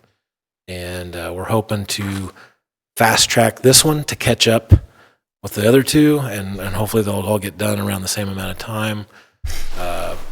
Probably bid late this year, fall, and depending on the contractor's availability to mobilize and weather, they may mobilize as early as late this year and work as much as they can throughout winter, finishing up in the spring, or choose to wait till the winter months pass to get started. All right. And that proposal is $78,700.23. That's survey and design and helping us put together a bid package. It does not include construction inspection. However, that may be something that we come back later, depending on what our situation is with our staff. We have 2 KDOT certified inspectors on staff, and depending on what's going on at that time, we may want some supplemental help or materials testing or that sort of thing. And so we might come back with a supplemental to this agreement. And however, it would likely come to the city commission before we modified it in any way. So You also did say, I think, that this is a project total, but that Mark, our engineer tech, will be able to knock that down with some of his own. Yeah, it's the same strategy we did with the designs for North 5th and the other Unity Street project, where they gave us a kind of a turnkey price, not knowing exactly how much of that scope of work that our internal person would be able to provide. So it's kind of a, if you want to look at it as a not to exceed sort of thing. We should be able to reduce that total. Yeah.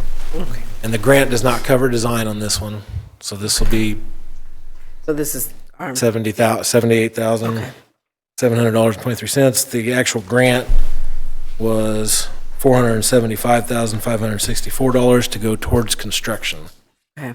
And it's an 80-20 split, and so that's based on the construction estimate at the time of the application. So bids, we have to do design, then we'll go out to bid, and then we'll see how those numbers actually shake out. Okay. Where we're at. All right. Any questions, concerns on this? Cover other than curb and sidewalk? That's what Right there. this project is, curb and sidewalk. Yeah. Yeah, 6th to 10th Street on Unity, and then 7th Street from Unity Oh, that's right. to LFM Park. Yep. Connecting to LFM Park. Okay. All right. All right. If there are no further questions, I would entertain a motion. I make such a motion. All right. Is there a second? Second. All right. It's been properly moved and seconded that we authorize staff to hire Benish for Unity Street curb and sidewalk design services in the amount of $78,700.23. Are there any questions? If not, all those in favor, please state by saying aye. Aye. All those opposed, same sign. Motion carries. Next, we are going to be in discussion of items 5 through 9 on the consent agenda. Starts on page 24 in your Okay. packets. Okay, so how do we want to handle these? Mr. McNamee, do you want to, or Mr. Westhoff, who wants We to? can do both. Okay, Yeah, just all right. act like it's a regular presentation item. Okay, very good. So, I think the 5th one is Chief Weiser's, right? The first Okay, so on I'll- here that I have is the dump truck. So the first 4 will be Public Works and Utilities equipment. Yeah. So as I'm, keep in mind, as I'm talking in generalities, I can't speak for chiefs for sure, because I don't know, but, and you might be able to confirm as I'm talking one way or the other, that these items were included in the equipment replacement plan for 2026, and that they are coming in under budget. We'll need to do each one. I know, Yeah, but okay. I just want to, that way I don't have to say that every single fine. time. Right, Yeah. yeah. And so we've, discussed these at budget workshop. There's nothing new presented tonight, I think, right?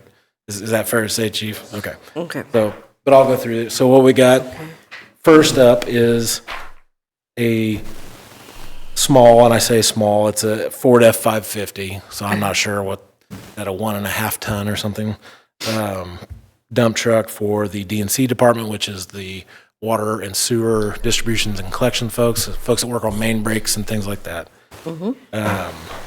It is just a regularly scheduled replacement, and the outgoing vehicle that we would decommission via online auction is a 2006 Chevy with a flatbed. It's underutilized. We just have not had a use for it for a true flatbed.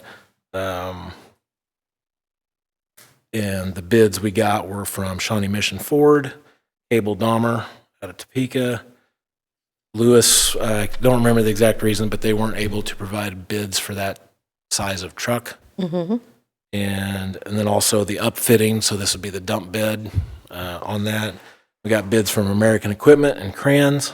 And the recommendation is to purchase the 2026 Ford F-550 four-wheel drive from Shawnee Mission Ford in the amount of $68,317, and a dump body installation from Crayons of Kansas City in the amount of $15,521.80, for a total cost of $83,838.80.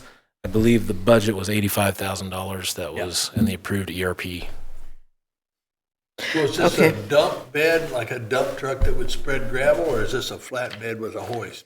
This is a dump bed that would dump rock or something like that. The flatbed that's leaving is just a flat, it just does not have a hoist on it or anything. What now? The flatbed that we are Getting rid of. getting rid of is just a flatbed. It doesn't have a hoist on it. And it's, I think it's been stationed down at the wastewater treatment plant. We DNC staff move have trucks asked around us. as we demote them, I guess you could say. And it's that, so a dump truck that DNC is using now will go to wastewater, and wastewater, that flatbed will be purple waved, I call it. So. Okay, I have a procedure question. So are we saying that we'll need to vote on each one of these? Or we'll vote on each one. Okay, so then, if that's the case, then do we have any questions for Mr. McNamee on this item number 5? Any Yeah, questions? this Okay. dump bed, we can buy a dump truck for $15,000. It's possible. Why can't we put a used dump body on that new truck if we need a new truck, you know? It looks like a good place to save 10,000. I know I was contemplating this conversation, and we talk about it every time we buy equipment. Sure. Why don't we buy new? Why do we not buy used? We rarely buy used. It's usually for equipment that is not put under heavy use. I can only think of, I probably can't even count on one hand how many used vehicles we bought. Well, the I could probably only count on one hand, that's what I was trying to say. So I will, but I don't have an argument that's going to satisfy that question. And if it's just going to pass 4-1 every time, I don't really want to argue about that because I don't have an answer that's going to. Yeah, I mean, ultimately, feel okay this is walking away. this truck would be going to the DNC department. These are the guys who are jumping into a sewer pit or a water break in the middle of the night, and they have said that a truck of this kind would be helpful for their work. I don't really want to give them a used truck that we don't know anything about, that the first time they go to use it at 2 a.m., it doesn't respond, or the dump doesn't lift, or whatever. So that's, again, the general philosophy is that the work that these crews, all the way down the list, are doing is important enough to have good equipment, and that we take care of it well in-house when we get it. We have good staff who repair these things as they come up, and keep them going as long as possible. And then when they go, we budget for it, we replace it, and we sell the old equipment. So this one would be coming out almost $10,000 to the good, if we're able to get peak price for it at an auction. So.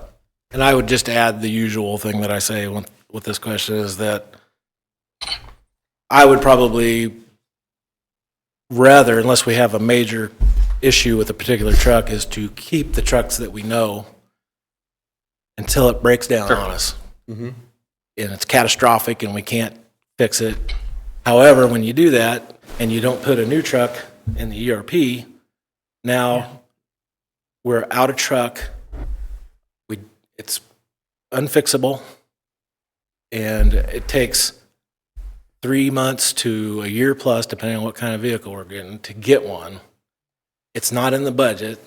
Yeah.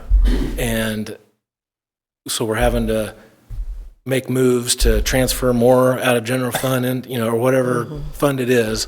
And so Yeah. I don't know how you could. And so to that point, what I'll say is that just because something was in the budget, and I think staff has proven this, just because something's in the budget doesn't mean they automatically go buy it. These purchases are here because they were in the budget, and staff is saying, yes, we need it. We actually do need it. There are many other items that are in the budget that they've not made that decision yet on, or they've said it could wait, or maybe they'll defer it to next year. We do this regularly when we review what we're going to go out for bid on and bring to the commission. So I just add that as well. Okay. There's something else here on this. Is this going to be a diesel truck? Is that correct? This bid sheet here from Shawnee Mission mentions a $10,000 diesel engine upgrade. I think the 550s are. What? I said I think they are. The 550 That one is. Yeah.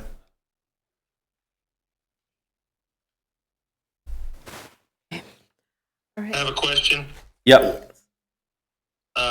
Did Clinton say that this truck we're replacing is 20 years old? The one that is leaving is 20 years old. Yes. It's at its time.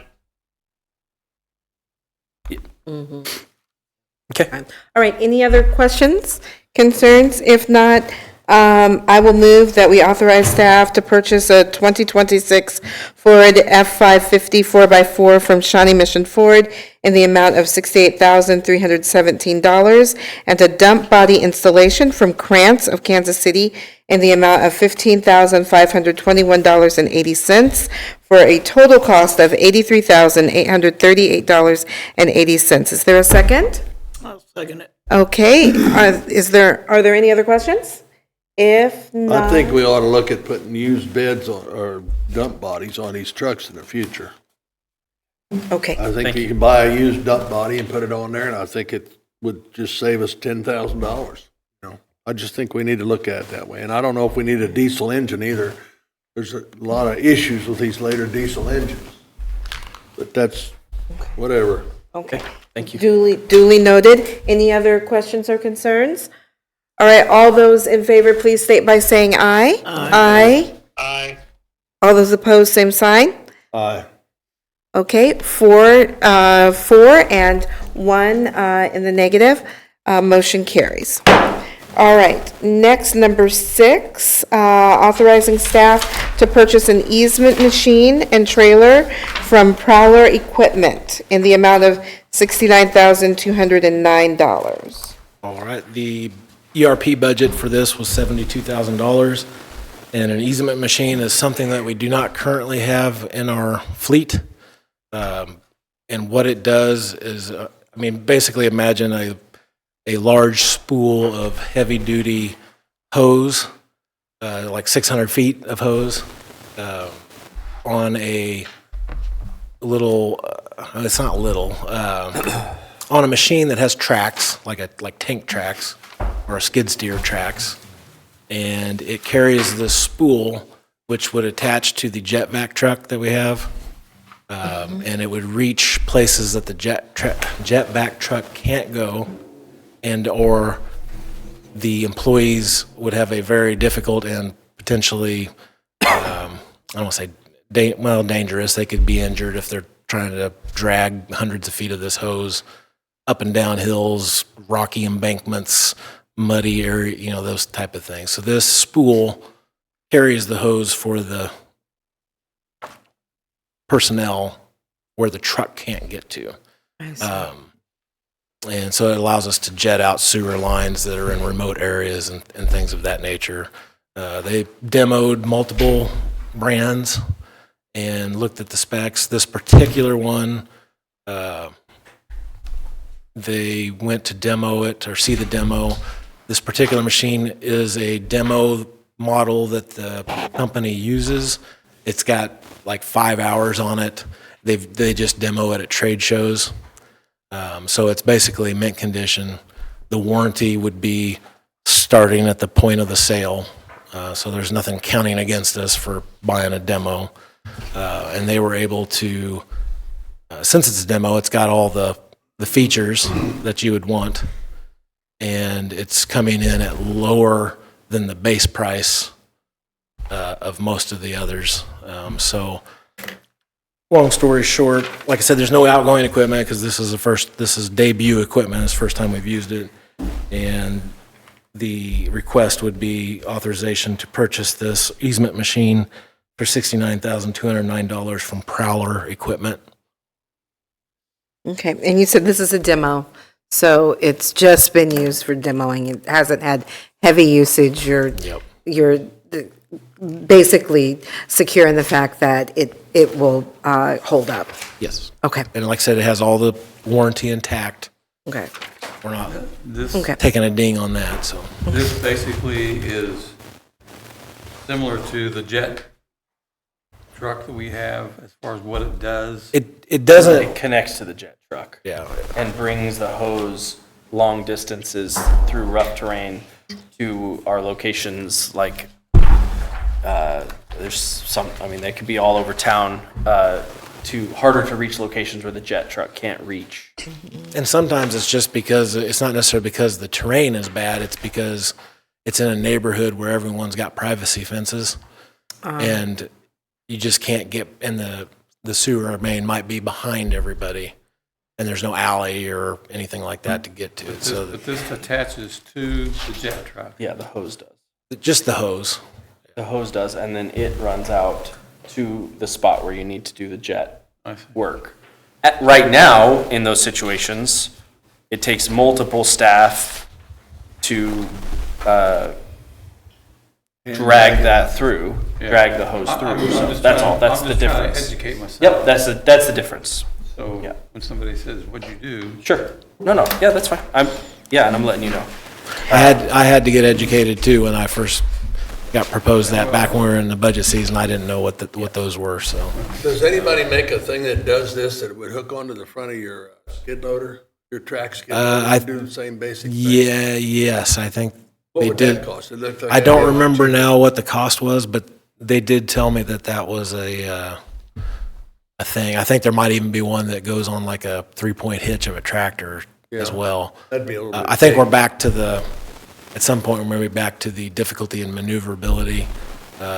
This is a much smaller width Yeah. than either of those options and length. Easier to transport and that sort of thing. This one comes with a little trailer. It's kind of tailor-made to this piece of equipment. And otherwise, with the skid steer, we're putting that on a large trailer, and it's just adding to the things that we got to What'd the price take to of the that- site. How'd the price of that compare with I- my complete machine? You know? I don't know if we got that far with the pricing or not. It looks to me like that'd be a good option. You wouldn't have to maintain an engine, you already got a trailer and all this stuff too. So, I don't know, once again, it just looks It to me wouldn't like a it lot wouldn't of money surprise for- me if it was half the cost or a third of the cost for something like that. Yeah. You say you think it was? He said he wouldn't surprise him. He's just That would guessing. that's just my guess and thinking about it, but You don't think we ought to look into that before we? well, vote on this? we did consider those. We were looking Yeah. at them at first and ultimately decided that this route was the Even though the price difference, you say was a third, the other was He said he's not sure what it would be, but it wouldn't surprise him if it was half. Okay, do we have any other questions or concerns? If not, I move that we authorize staff to purchase an easement machine and trailer for Prowler equipment in the amount of $69,209. Is there a second? Second it. All right, it's been moved and seconded. Are there any other questions? If not, all those in favor, please state by saying aye. Aye. All those opposed, same sign. Aye. Okay, 4 in supporting and 1 opposed, motion carries. Number 7, authorize staff to purchase the John Deere 4066R from Hiawatha Implement in the amount of $54,132. right. Mr. McNamee? Yep. So this is replacing the tractor that we currently, it's a 2015 Kubota. It's an orange tractor if you've seen it out in the parks and things, but it's become I'll call it the workhorse of our parks mowing. It goes out separately of the ZTR mowers and things, and it picks up the bigger chunks of area, and then the little mowers come in to get the finer details. But anyway, we've been running that Kubota for 10 years. The idea would be to replace that mowing or that tractor with the proposed tractor tonight, keep the Kubota for as long as it'll function as a backup, because those tractors do go down from time to time, and when that happens, sometimes we have to send them off to get repaired, and then our mowing efficiency really takes a hit, and so it's nice to keep that one as a backup for as long as it's feasible to maintain it. We budgeted $55,000 for that. As we were working on bids, I had an interest in bumping up to the next size tractor. I haven't really done a lot of mowing with that myself, but I remember when we first bought the tractor, I tested it out. So it pulls a 14-foot wide mower behind it, a finish mower. And the tractor fits right in the middle of the range of horsepower recommended for that mower. However, I noticed when I went up a hill, there were some power concerns. Anyway, we looked at the next size tractor up, got some bids on it. Those are not the numbers you see here tonight because those numbers were a bit out of the budget range. And in reality, this tractor at the horsepower it has now has been working and doing its job for 10 years. So the tractor that we are proposing tonight is a John Deere 4066R. We got 2 bids from 2 different John Deere dealers. One is Heritage, which is our local dealer, and one from out of Hiawatha. Hiawatha submitted the lowest bid. We also got a bid on Kubota's currently most comparable tractor. It's not the same, but it's the most comparable one to that, and they were quite a bit higher this time. But the recommendation is to go with the John Deere 4066R from Hiawatha implement in the amount of $54,132. All right. Questions for Mr. McNamee on this? Yeah, to me, it looks like we ought to look at that bigger tractor. You get into a lot more tractor when you go to that next size up from the 4 to the 5. If you go to that bigger tractor, you get into a real tractor then. This thing here is kind of a lawnmower. The gears are little, and I know the horsepower, they can raise and lower the horsepower, but it looks to me like we ought to look at a bigger tractor. Yeah, It's tougher, it's just a better. Are you having a lot of trouble with the machines you got now, the John Deere's and the Kubota? Of all the John Deere tractors that we've had, which has probably been about half a dozen since I've been with the city, there was only one that was really reoccurring problematic. I don't think they have that. They might have that tractor still. I'm not sure. When I say they, I mean John Deere offering that as a current model. The Kubota tractor, I mean, every tractor that we've ever had has had to get repairs done, but not to an extent that I would say is unusual, except for that one tractor that I was talking about. It gave us a lot of problems. That's been 10 plus years ago, though. What were the I'm not opposed to going up to the next model. The next model price, I have to get on my phone to get the exact. Hiawatha Implement also had the low price on that. Heritage was $59,500 for that bigger model, and Hiawatha Implement was $58,000 and some change. I don't remember what so it'd be about a $4,000 increase over the price presented, and it would be about a $3,500 over the budgeted amount. So is it worth then maybe tabling number 7 so that you can look at the larger tractor? Is there interest in that? Well, that is up to you guys. We decided not to do it because it was over budget. Okay. So are we still feeling that, or are we I want? just think I don't think we ought to do it, but if we're gonna do it, I think we ought to buy that bigger tractor.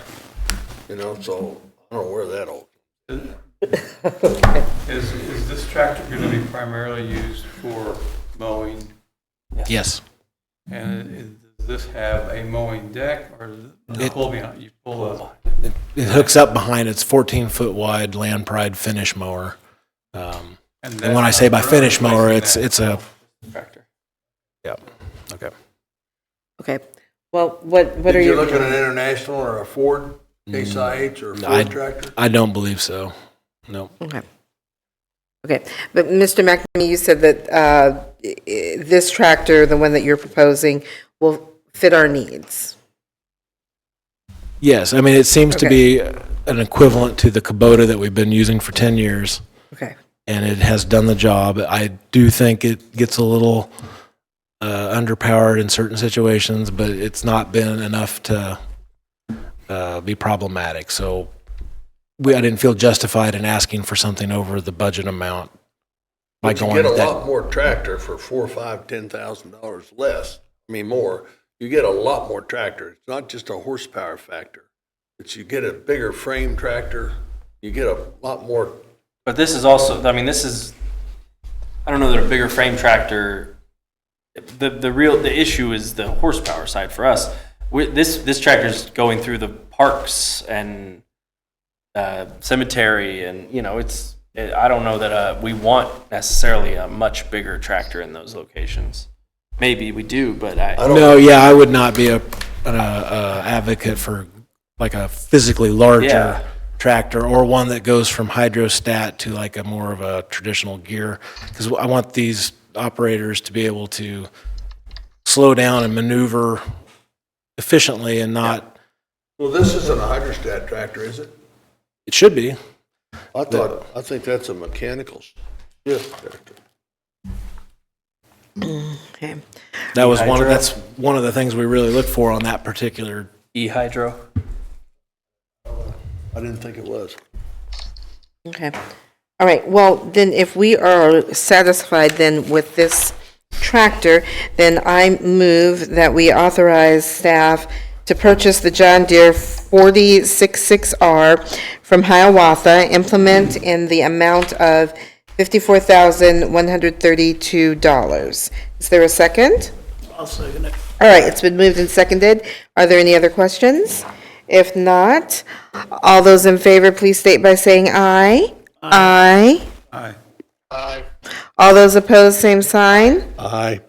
All right, 4 supporting and 1 opposed, so 4-1, motion carries. Next, we have the authorization of staff to purchase a 2026 Chevrolet Silverado.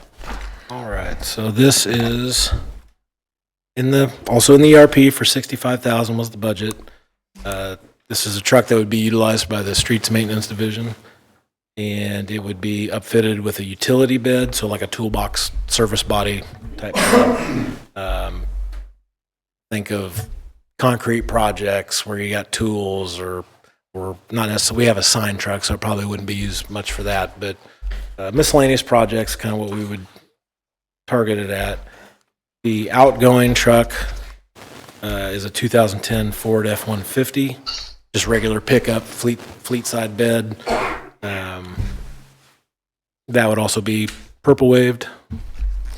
We got 2 bids for the truck, which is from Lewis for $46,447.57, and one from Shawnee Mission Ford for $50,477. And then we got 2 bids for the upfitting. That would American Equipment for $14,767 and Crayons for $11,365.95. The authorization would be go with the low bids for both those items. Total cost at $57,813.52. And like I said, the budget was $65,000. Okay, all right, any questions, concerns? But once again, that utility box for $11,000, I mean, you can buy a pickup with a utility box on it for that. And I've bought utility boxes for $800. In fact, I've got one right now that I got $800 in a used one that has no rust. And I think that's another example where we need to look at buying something used. Instead of $11,000, we could buy one for less than $1,000. Utility box, they're pretty well all the same. They went up in price a tremendous lot the last 2 years, so. I will say, I mean, I don't know how much luck you have with used equipment or not, but most trucks we get at least 15 years of service out of. Sometimes 20, like the one, that 2006 that we're looking to get rid of. I guess that would be, one of the trade-offs. Does used trucks and upfitting, is it going to last the city 15 to 20 years, or is it going to break down on us in 1 year, 2 year, 5 year? And if you look at, and then you have to buy another used one, and you might buy 3 or 4 used vehicles in the lifespan of one new one. So there's not a great way to answer that without being able to see the future. But Is this a diesel or gas? that is a 1-ton. I think it's going to be gas. Gas. Should be gas. Yes. Gas. I'll tell you what, if you go ahead and buy a truck, this actually seems reasonable. The truck, It's expensive, but the $11,000 for the box on it is what I'm talking about. I think in the future, we need to look at doing some stuff like that. Just a way of saving $10,000 on this one particular purchase. Okay. But that's just me. Okay. Any other questions, concerns? If not, I move that we authorize staff to purchase the 2026 Chevrolet Silverado 3500 truck from Lewis Chevrolet in the amount of $46,447.57 and installation of the service body by Krantz of Kansas City in the amount of $11,365.95. The total cost would be $57,813.52. Is there a second? I'll second. All right, it's been moved and seconded. If there are no further questions, all those in favor, please state by saying aye. Aye. Aye. All those opposed, same sign? Aye. Okay, 4 in approving and 1 no. Motion carries 4-1. Last, we have authorized staff to purchase a 2026 Chevrolet Silverado 1500 four-wheel drive crew cab from Lewis Chevrolet for $43,891.20 with an additional amount of up to $1,500 for upfitting emergency lights and logos and transferring radio equipment from the current vehicle. All right, questions, concerns? Oh, that's Chief's. Yes, Chief. This is totally different animal than what Clinton's been talking about. It's just a pickup. It'll be the fire chief. Typically, traditionally over here, the fire chief's driven. I haven't gotten want to fit it very well. It's 6'4", and this is a little car. I just don't use it that much. It's 10 years old, which I think, Chief, do you usually rotate about 10 years? So it's actually 11 years old. It's time when I was asked by the then city manager why I didn't drive the car. I said, well, it also pickup or something that you fit in. Well, we've got more important things, worry about down the road. So we're just the car that I've got, it's in great shape because I haven't driven it. So my first thought was the trade-in value. After talking to Rod, the mechanic, he suggested giving it to the airport courtesy vehicle. I used it a couple of times. So they do need to replace the vehicle out there. I thought that would be it. Take that vehicle, that car, replace it out there. This would be. Now this pickup then would stay with us probably 30 years. It'll stay in line for 10 years. Got a pickup, an older pickup over there. And to be the utility. I'll note too, I believe we deferred this one 2 years. I think it's been deferred for 2 years. Okay. Okay. Don't you have anybody that can Okay. do that light changing over there, though? It looks. Yeah, we could do that ourselves. That'd be But great. When I talked to Midwest Mobile, they said they could do it easily while they're, because they have to have them do the radio. So I told them I let them look at it. They'll have to pull ones out of the car. Yeah, we could probably do the lights ourselves on it. It doesn't need a lot of them on. It's going to be a couple. There's actually the new vehicles have a code you can put in them to make the headlights Flashes. flash. So it kind of has its own built-in lights to it. So that wouldn't be. I just went with their highest estimate. Okay. Well, I'll switch sides here and vote that we do this. Okay, fantastic. All right. Any other questions, concerns? If not, would you like to move? I will move. Fantastic. Okay, so Commissioner Slattery moves that we authorize staff to purchase a 2026 Chevrolet Silverado 1500 four-wheel drive crew cab from Lewis Chevrolet for $43,891.20 with an additional amount up to $1,500 for upfitting emergency lights and logos and transferring radio equipment from the current vehicle. Is there a second? Okay, it's been moved and seconded. All those in favor, please state by saying aye. Aye. All those opposed, same side. Motion carries 5-0. Thank you very much, Mr. Westhoff. You are up. Right. try to be brief. Informational items, the first is the January 2026 financial report.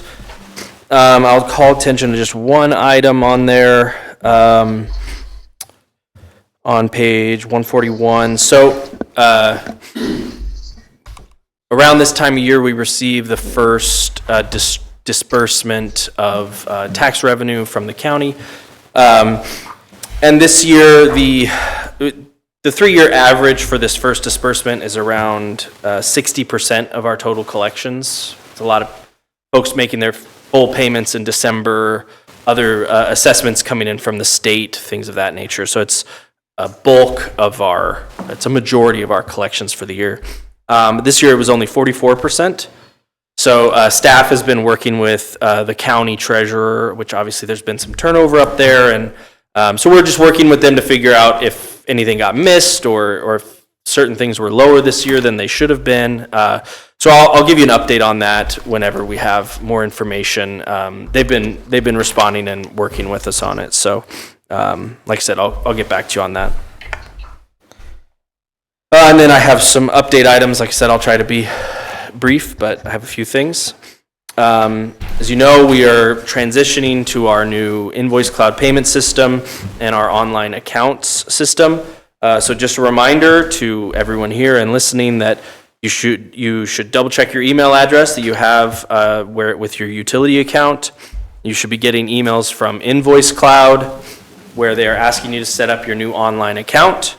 That everyone who wants to be able to view their utility bills online, we recommend setting up that account, even if you have a different form of payment that you use. You can also pay online through Invoice Cloud. They have their service fee, which has been discussed at length. And the old payment system is offline. So if anyone had auto pay set up on the old payment system, not through our window, if you had your credit card set up for auto pay, that's not going to go through this month. And so people need to go in and change that payment system or come in and change how they pay. To that effect, though, we will not be charging late fees or doing disconnects for missed payments in the month of February. So we are processing some payments from January still, so those would still have the same everything applied as normal. But for all payments for within the month of February, they'll still receive a red notice, but they'll also just have a reminder to go in and set up and change their accounts. Okay. And then another final reminder that if you want to make automatic payments, but you don't want to use the service fee system through Invoice Cloud, we do have automatic payments available through Bank Draft. You just need to contact the customer service or come to the front desk and they can get that set up for people at no fee.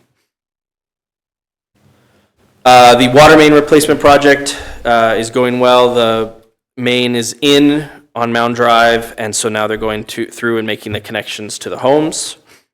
So they'll be reaching out to each homeowner individually.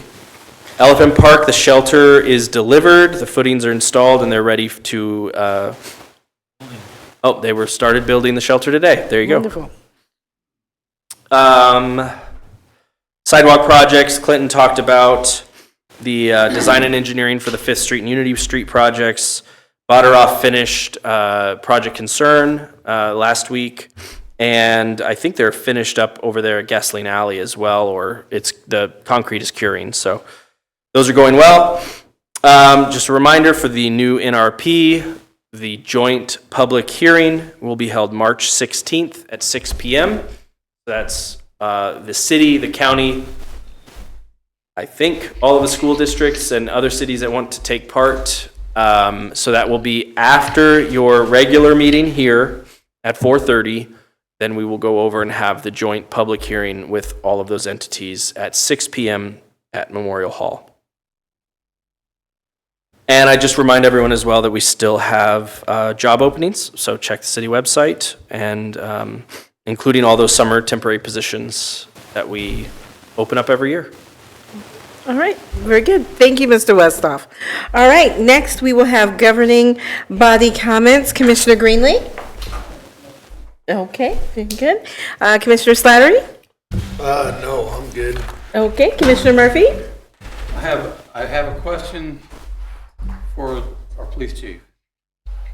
I've had, not that this is wrong or right, because I don't know, but I've heard several people tell me that we've had some people being pulled over for having non-readable license plates. And these people weren't ticketed, but I'm wondering, is this a regular routine? Because we live in Kansas, you're going to have a dirty license plate probably half the time. I was just curious if you have an internal policy. I don't know what you really mean by unreadable, though. Like it's covered Like it's in covered dirt. with mud or something. And I kept thinking, State law requires the license tag to be readable. Correct. Yeah, So they have that, to be if anything, readable. they would be giving them courtesy of saying, I okay, get out understand and brush it that off. what the state law says. That still doesn't, if you could get in your driveway, clean off your license plate, drive down 1 mile out in the county and come into town, you're breaking the law and you didn't really do anything wrong.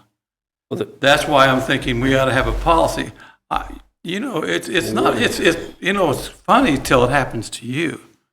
And I'm just saying, I've had 3 people tell me that they got pulled over and they didn't have a clue. And I mean, not many people will get outside and go walk behind their car to see if their license plate is readable. We just don't do it. We're so accustomed. I just want to make sure that we have a policy that if it was habitual or somebody was, I mean, I don't know what situations, I'm really asking. We don't have an internal policy to not enforce state law. And I won't recommend that we do that. At the same time, the example that you provided shows that our officers are being reasonable. They're not ticketing these individuals. They're pulling them over in this exact scenario. You have to know a little bit more, like what precluded the stop of noticing that it was dirty? Were they stopping them for speeding or something else? No, the 3 people the only reason I'm even bringing it up is because it was brought up to me. Sure. I mean, if you drive down the street and a rock kicks up and breaks the light on your license plate, that is also a state law, and you're likely to get pulled over. And the officer, at least in Atchison, if there's nothing else wrong, is likely to say, "Hey, your license plate light is out. Go get that taken care of." But that's part of their job as public safety as well, because if that individual with a dirty license plate or a light out goes and commits a crime, not that I'm saying that those individuals who said anything to you were, but if that vehicle is involved in a crime or is stolen, then now no one can report it because the license plate's dirty. I'm not going to recommend to the police department to not enforce state law. I believe they are being reasonable, though, in the scenario that you described. This wasn't, Sure. just so everybody knows, it wasn't a criticism. There are lots of good ideas that become law that have adverse effects. And if we have an officer pull someone over for, I'll use a tail light out, not a tail light out, but a driver or license plate. If I can't read the license tag, how do I know it's not expired? How do I know it's not stolen? How do I know it's misuse? Because we do that, we work those kind of cases to where they'll take a tag off one vehicle, put it on another. But again. But there's presumptive guilt when we do that. But there's something else. They broke the law. Of why they're even running the tag or trying to see the tag. Maybe you don't know what that is. Maybe it was speeding. I don't know. I just hate to think, I've seen and nearly been in an accident myself down in Kansas City where we have an officer pull someone over for something really not dangerous, and they created a dangerous situation because they were in the middle of Highway 7. This happens to be in Kansas City. And I was almost in an accident. And I'm just saying, even though we have state law that says you have to have a readable license plate, doesn't necessarily mean that that's always a good idea. Fair. And that's my point. I just want to make sure that these people who are our officers, and obviously I'm not criticizing you or the department or the officers at all. I'm just trying to make sure that when people come to our town and they haven't got a clue what their license plate looks like and they get pulled over, I don't know. Then I hope they have a positive interaction with our police officer.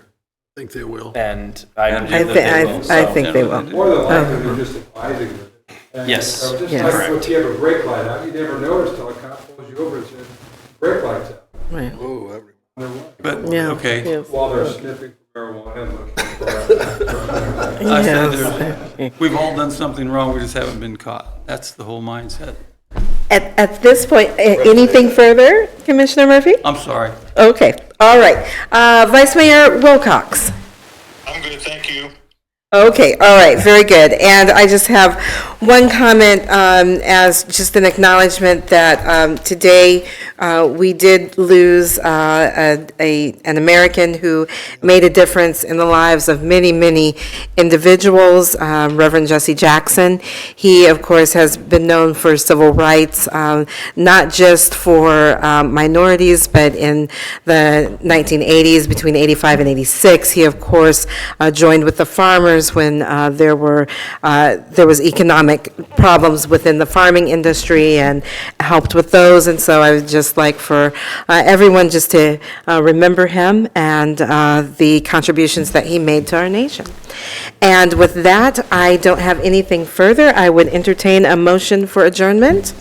Okay, it sounds like Commissioner Greenlee moved and Commissioner Slattery seconded, and duly noted by Vice Mayor. All those in favor, please state by saying aye. Aye. All those opposed, same side. Motion carries. We are adjourned. Bye, Larry. Have a good trip. Bye, Coach. Thank you. Bye. See ya. I owe you probably